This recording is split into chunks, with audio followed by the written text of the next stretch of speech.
Hello everybody, welcome back to the channel. Today we're going to be talking about something that has been quietly shaping the world of sports for some time now, and most fans honestly don't even have a clue what is happening.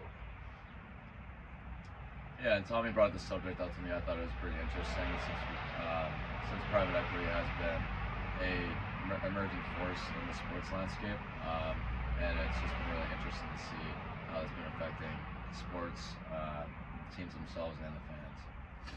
Yes, exactly. So the setup basically is that for the entire history of professional sports in this country, teams were owned by either wealthy families or individuals. Think of the Rooneys with the Steelers or Jerry Jones with the Cowboys.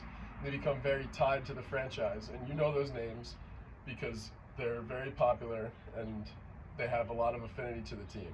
And since they're so tied to the team, they're not really going to go anywhere. But that model has been changing fast. PE firms, which are basically Wall Street investment funds that pull money from investors and institutions, are now buying pro sports teams. And in 2024, the NFL, the last major league with holdout, finally opened their door. So this is really happening everywhere now. Let's get into it. Let's get into it. Before we get any further, Tom, can you just glaze over what private equity actually is for the people that may not know? Yeah, for sure. A lot of people might not understand this, but a private equity firm is basically a company that raises a huge pool of money for investors like pension funds, universities, endowments, or just wealthy individuals. And then they use that money to buy stakes in company or assets with the whole goal of growing the overall portfolio and whatever value it is and selling it at profit at the end. So they don't just like park their money there forever. No, that's the key thing and what's very interesting. There's what's called an exit strategy built in from day one. They buy, build to grow value, and then sell it. A typical fund has about a 5 to 10 year timeline before they need to return money to investors. So they're doing that with sports teams? Exactly, and the reason is pretty straightforward. Sports franchises have been one of the most resilient assets in the world. Forget the stock market. We'll get into the actual numbers in a second, but these things only go up, and Wall Street is becoming very interesting.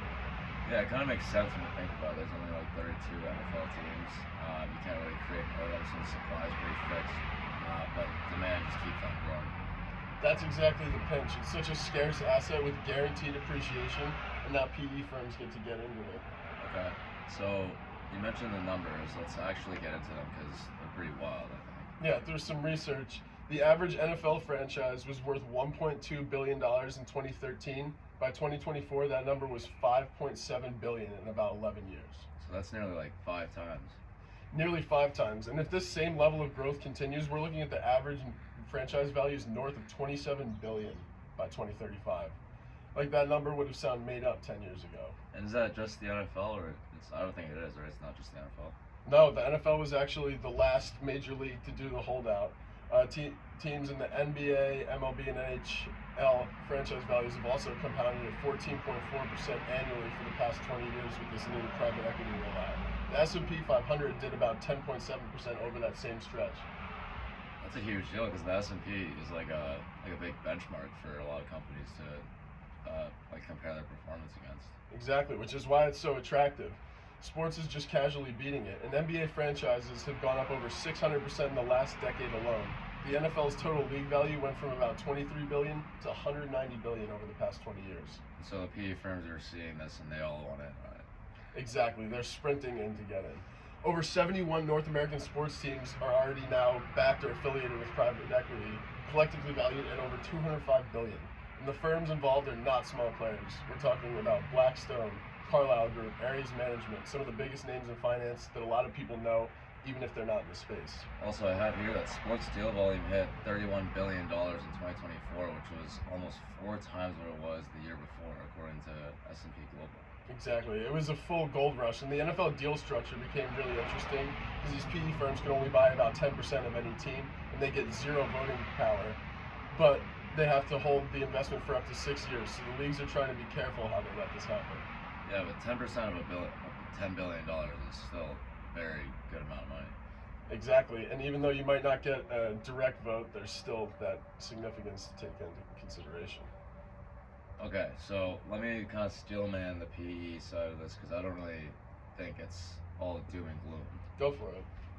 So one thing that PE does well is bring operational excellence and expertise and capital to things that need it. So there are things like sports franchises out there, especially in the smaller markets, that genuinely need investment. Like think like an amateur soccer league, and they're not going to get a new stadium any other way other than like getting capital from private equity firms. Yeah, that's really fair. And we've seen examples of this working. I mean, the Warriors recently funded their entire Chase Center arena and used a mixed development space with apartments, restaurants, and office space. This really wouldn't have been possible without that cash infusion from PE. And Arctos Partners, which is one of the approved NFL firms, they have stakes in almost 24 teams across various leagues. They bring in things like a data science platform with analytics and other operational resources. And the teams they invest in are reportedly getting real value beyond just the cash. Yeah, there's also this stability argument. Sports franchises have risen in value virtually uninterrupted across 60 years. Wars, recessions, elections, even the most recent pandemic. That kind of asset is almost unheard of, so PE firms are not wrong in wanting to expose this. And for smaller market teams, having that private equity capital could genuinely help them compete with like big markets in terms of facilities, technology, and scouting infrastructure. Totally, it's not automatically a bad thing. The money coming in could definitely be used well. The question is whether it will be or not and what the incentives are. Which brings us to the other side. Which brings us very much to the other side. The fundamental problem with all this is that PE firms are not buying sports teams because they love sports. They're buying it because they see a return, and they're viewing it as a return vehicle, and they have a liability to their limited partners, not the fans. And that exit strategy that you mentioned earlier, it's not going to be there forever. Right, a family that's owned the team for 3 generations, like let's think Jerry Jones, has a completely different relationship than a fund with a 10-year time clock that's ticking. The family's reputation is actually tied to the team, and the legacy is tied to the team. The PE firm, they only care about the return. So what does that actually look like in practice? What kind of decisions does that actually change? Yeah, definitely. So the concern is that decisions that are getting made are just to maximize the value of the asset rather than actually win games or invest in long-term team culture, like cutting costs, scouting departments, premium seat revenue, overpriced tickets, pushing stadium to districts that generate cash flow rather than investing in the roster. And fans get squeezed as well. Absolutely, the fans are getting squeezed. There's research showing that since this commercialization has increased, the premium seat model takes over. Regular fans really feel like less a part of the community because they're not able to participate as much, and they look like more of a revenue unit. And when the fans disengage, it actually hurts the performance too because you lose the home team advantage, and that ultimately can help you win championships with that culture. And there's really no formal accountability mechanism. Like fans can't really vote out a PE firm if they want to. Which is very bothersome. Like a billionaire owner might be bad at running the team for a little bit, but at least they're theoretically accountable for the decisions they made, the community that lives there, and because their name is on the building and they have a local reputation. A fund with a passive minority stake doesn't really feel the same pressure. And the NFL rules say 0 voting power, but could you get a little more into that? Yeah, but influence does not always have to require a vote. So if they own 10% of a $6 billion franchise, you have a say in what's happening at the table, whether you have a formal vote or not, simply because of your controlling stake. This is actually a really useful lens. European soccer, PE's been in European football for much longer than it has been in American sports on this side of the ocean. So we can actually see what happens. Yeah, and the results are pretty mixed at best over in Europe.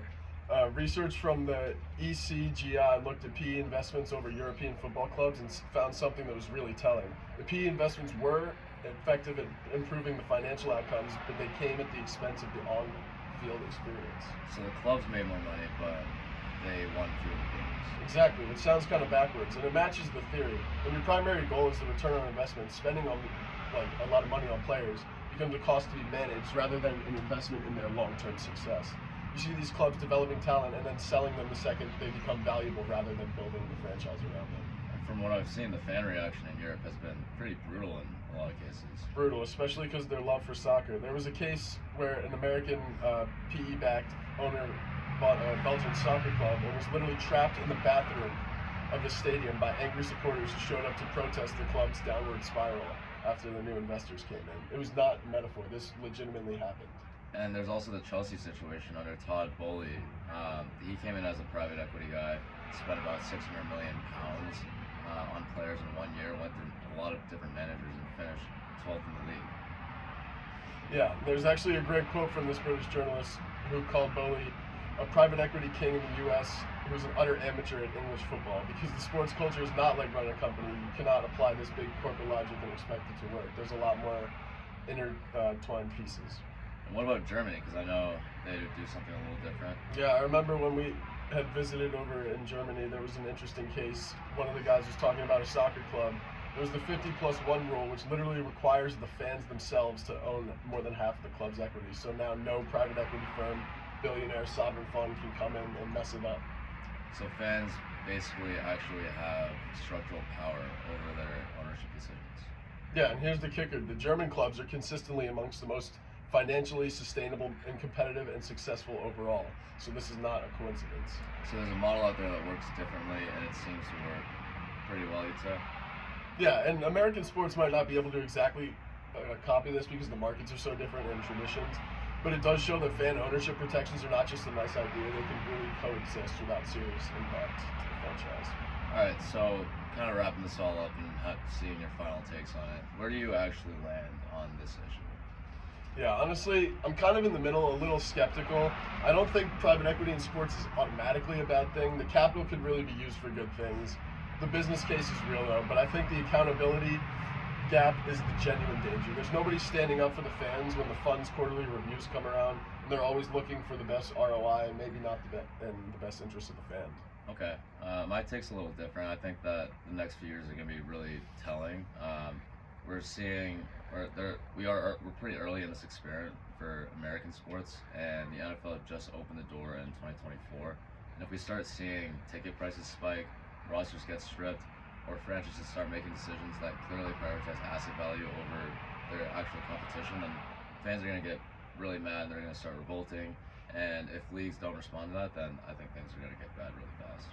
Yeah, I could totally see that. And the leagues have incentive to police this as well, because if PE ownership is visibly hurting the product, it's bad for media days, and that could also then hurt everybody in the long term. Right, so there are some natural checks, but they are just market-based, not community-based ones. And sports has always been a little more than market, and there's a big community around that. Exactly. The team is tied to the city itself, the community, the generation of families. That's not really something you can put on a balance sheet or get an ROI on. So we'll be watching this pretty closely, and we want to know what you think. Yeah, and here's the question we want you guys to answer in the comments. Should fans have formal protection in the ownership structure of their team when private equity is involved? Should there be rules saying that you cannot cut ticket prices more than X% and you have to maintain roster spending above a certain level? Let us know in the comments below. Thanks for watching. We'll see you next time.